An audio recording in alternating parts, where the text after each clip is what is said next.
I was thinking about giving up mostly all of last year.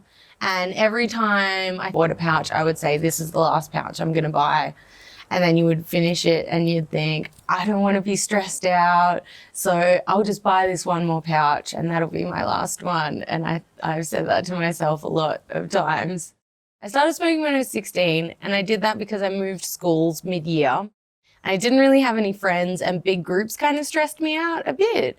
And so it was easy to sort of sneak out the back of school and have a smoke. And there would only be a couple of other people there and you could sort of, ask them for a lighter or it was just something to kind of break that ice for me. And so I think like that continued as well. Like you're at a party, and you sort of don't know what to do. So you have a cigarette, or I do a lot of computer work. So if I want to get up and have a break, I'd go and have a cigarette. The morning coffee, have a cigarette, finish a meal, have a cigarette.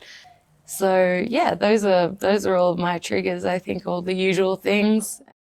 Recognizing those things, I think, was a huge first step, like knowing, okay, why do I want a cigarette now? Is it because of this or is it because of that? And the financial thing was a big motivating factor.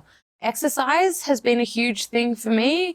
If I want a cigarette or if I'm feeling stressed or feeling frustrated, and normally I go out and have a smoke, like maybe now I'll go for a run or go for a swim or something like that. It also reminds me to use my lungs and be aware of my body and what my body is doing. So that's quite helpful. I've taken up crocheting. So when I'm taking computer breaks, I'll crochet now instead of having a cigarette, just to do something with my hands. I guess the rest is just a bit of pure willpower and being a bit stubborn.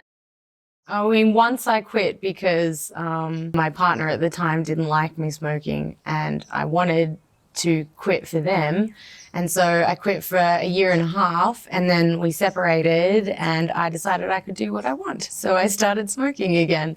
So this time I'm doing it for me. So I think the motivation is, different. There's that saying, just because you spill some milk doesn't mean you should throw the whole carton on the floor. I've tried a lot of times to quit and I think that if I just keep trying, eventually, I won't slip up anymore.